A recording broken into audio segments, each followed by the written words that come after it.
जहां देश के पॉलिटिकल माहौल में electoral bonds, citizenship amendment act और इलेक्शन कमीशन ऑफ इंडिया में अपॉइंटमेंट से भूचाल पैदा हुआ है और पॉलिटिकल पार्टीज एक दूसरे को ब्लेम करने में लगी हुई है, वहीं दूसरी ओर फार्मर्स प्रोटेस्ट शुरू हुए 1 महीना भी हो गया है। फार्मर्स प्रोटेस्ट अभी वापस से शुरू हुआ था तो लोग सीधे दिल्ली पहुंच गए 14 मार्च को होने वाली महापंचायत में शामिल होने के लिए। नोएडा के रामलीला मैदान में संयुक्त किसान मोर्चा ने ये महापंचायत ऑर्गेनाइज की है, जहां अब फार्मर्स प्रोटेस्ट के नेक्स्ट फेज के बारे में डिस्कस किया जाएगा। इस 1 महीने के फार्मर्स प्रोटेस्ट ने क्या नहीं देख लिया। 4 बार सेंटर के साथ डिस्कशन के बावजूद फार्मर्स की मांग अभी तक पूरी नहीं हुई है और ना ही जाने कितने फार्मर्स की जान भी जा चुकी है। फार्मर्स का बहुत ही बुरा हाल हो गया है। जहां उन्हें लगा था कि वे पीसफुल प्रोटेस्ट करने वाले हैं यूनियन के खिलाफ, वहीं ये प्रोटेस्ट इतने वायलेंट हो गए हैं जिसमें कई लोगों की मौत भी हो चुकी है। हालांकि आप सुनकर चौंक जाएंगे कि फार्मर्स प्रोटेस्ट से जुड़े 2 और ऐसे केसेस सुप्रीम कोर्ट आए हैं, जिसमें कि पंजाब और हरियाणा हाई कोर्ट के कुछ फैसलों पर उंगलियां उठी है। जी हाँ, आपने सही सुना। पहला मामला जो पेश हुआ वो आया जस्टिस सूर्यकांत की बेंच के सामने, जिसमें कि social worker and farmer Bharatiya Janata party MLA Nand Kishore Garg ने एक पीआईएल के थ्रू सुप्रीम कोर्ट से कहा है कि वे पंजाब और हरियाणा के खनौरी बॉर्डर में स्थित फार्मर्स को वहां से रिमूव कर दे रोड्स ब्लॉक करने के लिए, और यहाँ तक कि ऐसे केसेस में एक गाइडलाइन इशू करे। हालांकि जस्टिस सूर्यकांत ये देखकर चौंक गए कि ये मामला तो पंजाब और हरियाणा हाई कोर्ट ने ऑलरेडी लिस्ट किया हुआ है और इस पर सुनवाई भी कर रही है। इस पर जस्टिस कांत ने पिटिशनर से सवाल करते हुए पूछ लिया, directions have already been passed by the high court, why do you want us to start parallel proceedings. Justice Kant ने कहा कि वे समझते हैं कि लोग सुप्रीम कोर्ट क्यों आते हैं, पर अगर सुप्रीम कोर्ट भी इस मामले में जांच करना शुरू कर देगी तो हाई कोर्ट की अभी तक की मेहनत बर्बाद हो जाएगी।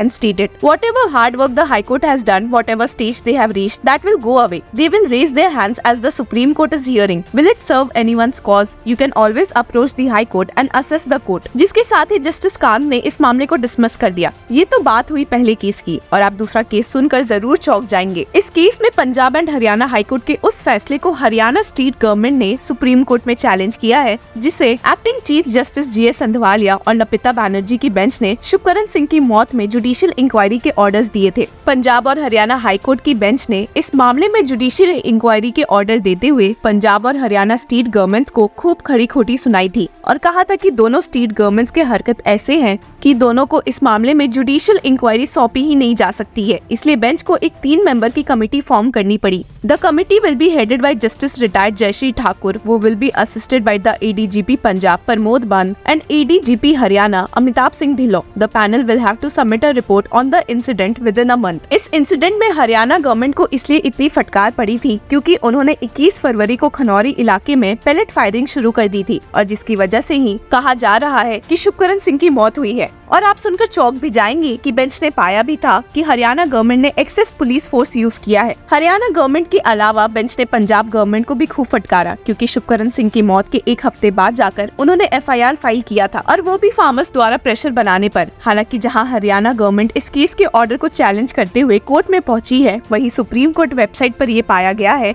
कि अभी तक सुप्रीम कोर्ट रजिस्ट्री ने इसे लिस्टिंग के लिए क्लियर नहीं किया है। तो देखना होगा कि अब कब ये मामला सुप्रीम कोर्ट में सुना जाएगा। आपको बता दें कि फार्मर्स प्रोटेस्ट की वजह से हरियाणा गवर्नमेंट में भी काफी झगड़े और बदलाव देखने को मिले हैं। जैसा कि आपको मालूम होगा कि हरियाणा में बीजेपी और जननायक जनता पार्टी की अलायंस मौजूद है और इसके सीएम मनोहर लाल खट्टर है। हालांकि पिछले कुछ दिनों में दोनों पार्टीज के बीच इतना झगड़ा हुआ कि ये अलायंस टूट गई और जिसके बाद हरियाणा सीएम खट्टर ने रेजिग्नेशन दे दिया। पार्टी टूटने के पीछे लोकसभा में सीट्स को लेकर झगड़ा बताया जा रहा है। फिर आपके मन में सवाल ये उठेगा कि इस मामले में फार्मर्स प्रोटेस्ट कैसे एक रीजन बना है। तो बात ऐसी है कि कुछ पॉलिटिकल एनालिस्ट का मानना है कि बीजेपी हरियाणा सीएम मनोहर लाल खट्टर द्वारा फार्मर्स प्रोटेस्ट को हैंडल करने के तरीके हरियाणा स्टेट के जाट पॉपुलेशन को बिल्कुल पसंद नहीं आए हैं और ऊपर से बीजेपी अपने 3rd टर्म के लिए लड़ने वाली है, इसलिए कोई रिस्क नहीं लेते हुए हरियाणा सीएम को चेंज करने का फैसला लिया गया। आपको ये भी बता दें कि बीजेपी ने थोड़ा सा भी वक्त जाया नहीं करते हुए न्यू हरियाणा चीफ मिनिस्टर नायाब सिंह साइनी को अपॉइंट भी कर दिया है एंड वो comfortably won a vote of confidence in the assembly by a voice vote, stabilizing his government a day after his dramatic induction following the resignation of his mentor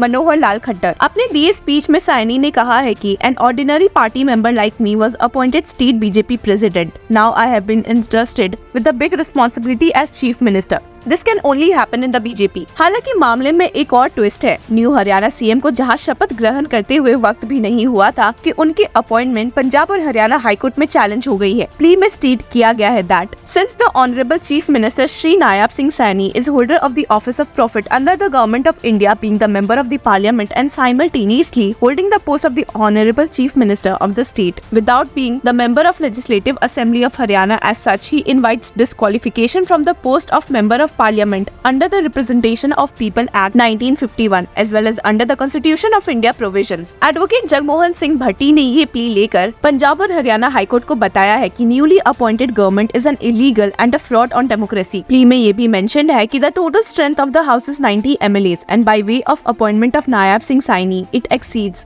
the limit of 90 MLAs which is not permissible under the Constitution of India. The installation of the government of Haryana on 12 March 2024 is illegal and void. अब देखना होगा कि इस मामले में भी पंजाब और Haryana high court क्या फैसला सुनाती है। फार्मर्स प्रोटेस्ट की बात करते हुए आपको बताते हैं कि जहां पंजाब और हरियाणा हाईकोर्ट ने जुडिशियल इंक्वायरी के लिए हाँ तो किया था और स्टेट गवर्नमेंट्स को खूब फटकारा भी था, उसी में फार्मर्स को भी बेंच की खूब डांट पड़ी थी। इसलिए क्योंकि हरियाणा गवर्नमेंट ने सबमिट किया था कि फार्मर्स ने छोटे बच्चों को ढाल की तरह यूज किया है 21 फरवरी को हुए फायरिंग में, और ये देखकर तो बेंच दंग रह गई। Acting chief justice GS Sandhawalia ने फार्मर्स को फटकारते हुए कहा, children were being used as shield, this is absolutely shameful, it is a sad state of affairs, children who are supposed to study in school are shown what they should not be, it was a war like situation. Farmer protest आए दिन काफी बढ़ते जा रहे हैं और अब जहां 14 मार्च को संयुक्त किसान मोर्चा ने लोगों को महापंचायत इन दिल्ली लिए बुलाया था to highlight issues of a legal guarantee of MSP against the electricity amendment bill, freedom from debt,